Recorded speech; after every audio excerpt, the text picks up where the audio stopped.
Ladies and gentlemen, here we are, and it is time for Motivation Monday, and I'm happy to be here with you. Yep, I spent the last few days, just got back, like really late last night, so I'm still a little bit tired. I went out to Massachusetts and spent a few days with my friends out at King Collision Centers, amazing business out in Plymouth, Massachusetts. Had an amazing time, did a lot of work over the weekend. I'm a little tired, but I'm here. It's Monday, and I'm fired up to be here with you. So I know that, like I've said before, I know that Monday mornings aren't always the best time for you collision repairers to engage in a Facebook Live or to watch a YouTube video. I get that, but I'm going to keep doing that. As long as some of you start watching or keep watching, I'm going to keep doing this every Monday because I think that there's no better way to have a week that goes your way than starting it off right on Monday and setting the intentions for how you want the rest of the week go. And guess what? It all starts with Monday morning. So love it or hate it, that's what we've got to deal with. So I'm asking you to love it. Hey, Mike, Jacob, Jocelyn, it's good to have you guys joining me on this Monday morning. So today's topic is called Praise Your Peeps. Right. So I know that August has kind of been, my theme has kind of been not just motivating yourself, but how do we create an amazing business by having an engaged and motivated team? So today we're going to talk a little bit about praising your people out there. And this is a super important topic and something that as an industry, as a collision repair industry, we don't always do a very good job with, do we? So, a lot of people ask me, Dave, because I'm always talking about leadership and how to be a better leader. So a lot of people ask me, I said, who's somebody that inspired you? Where did you learn some of your leadership lessons from? And, that's not an easy answer. There's been several people that have really positively influenced my life, but I always come back to my friend, Ken Lovegrove. And so, being an entrepreneur, a good percentage of my life and career, I've been self-employed. But in the 90s, I worked for a guy named Ken Lovegrove in Salem, Oregon, Lovegrove Collision Center. And he always stands out to me as an amazing leader for a very simple reason, because he knew how to recognize his people. And sometimes it was just simple. He's not throwing money at it, but sometimes he would just come up and say, hey, Dave, I really appreciated the work you did this week.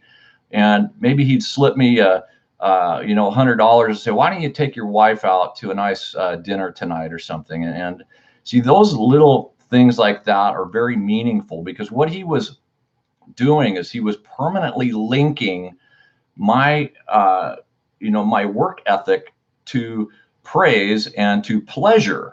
So by doing that, these little almost insignificant things were very significant to me, and I'll never forget that. It just is so important, guys. Hey, Jeff. Hey, Rodney. Good morning. Good to have you on the line with us today, buddy. So our generation, and when I say our generation, I should probably be a little bit more specific. The baby boomers, and I kind of came in on the tail end of the baby boomers, whatever the next generation after that is. But I think a lot of us learned our leadership skills from, our parents and the people that we used to work for. And I'll be honest, the generation is not very good at giving praise. In fact, it's kind of a joke around a lot of body shops that, hey, I know I'm doing a decent job when I don't hear anything from the boss, right? Because if he's yelling at me, then I know I did something wrong. So, silence is not always the best way to create an engaged team, is it, Steve Trapp? So recently I heard about a Harvard Business Review that measures the praise to criticism ratio, right? And they find that the poorest performers have a ratio of about 0.36 to 1. So what that would mean is that you are criticizing people more than twice the amount of times that you're offering them some type of a praise.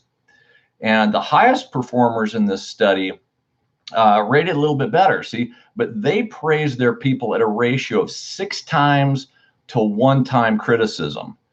And so for some of you, you're thinking, wow, my people just aren't good enough to give that much praise to. Well, guess what? They are, right? There's a lot of things that they're doing right. And it's your job as modern day leaders. Hey, Tony. Hey, Don, Craig. Great to have all of you guys. It's a great morning, man. Great Monday. It's your job to go out and find things that they're doing right and to give them authentic praise, recognition for doing the right things. Ratio of 6 to 1 is the magic number according to the Harvard Business Review on how often you should be praising somebody as opposed to criticizing them. And so you've got to set an intention to go out there and find good in your people and in your systems if you want to have that level of an engaged, high-performing team. So have you ever heard of a compliment sandwich? Right? So this is a joke, and this is something that you leaders out there have got to lose this habit if this is something that you're guilty of. A compliment sandwich is when you give them a little compliment, right? And then you criticize them, and then you give them another little compliment, right? So it's like you could have the best tasting bread, but if you still put shit in the middle of it, the sandwich is still going to taste like shit, isn't it? So this is not a good management or leadership technique. I hope you know that, right, Don Putney? So forget about that. So the next thing you're probably wondering, well, is criticism bad? Well, absolutely not. In fact, criticism for those that can lose the ego is a very, very positive thing, right? It's giving people feedback to, their performance regarding a known standard. So no, people need to be criticized in a positive manner, or you're not going to get performance out of them either, right? So, but that's not really what the message is about today, is it? But I do want you to know that criticism is a positive thing in most situations, right? But that doesn't mean that you can't go out there and find at a ratio of 6 to 1 some praise, some things that they're doing right. So one thing. Another tip that I've got for you this morning on this subject is that what are you going to praise, right? So what a lot of people do is they'll wait until an outcome occurs.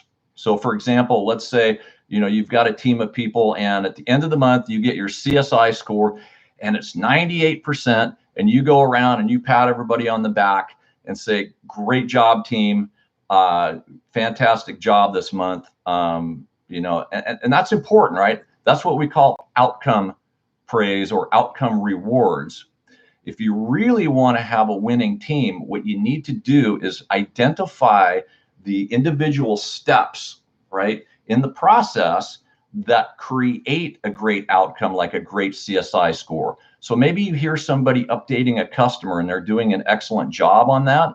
Praise that. That is more important even than just praising the outcome. So I hope this stuff helps. Hi, Ann. Hey, John. Great to have you here this morning on Motivation Monday. We're learning how to praise your peeps. And so this week, my message to you and your call to action is to go out there today and every day this week and go out and find some good in your people. Praise them authentically. It's not going to feel right for some of you at first, but it's a great habit to get into. And I will see all of you next Monday. Have a great week. And thanks for joining me here every Monday morning at 9 o'clock Central on Motivation Monday. Have a great day, guys. Thank you.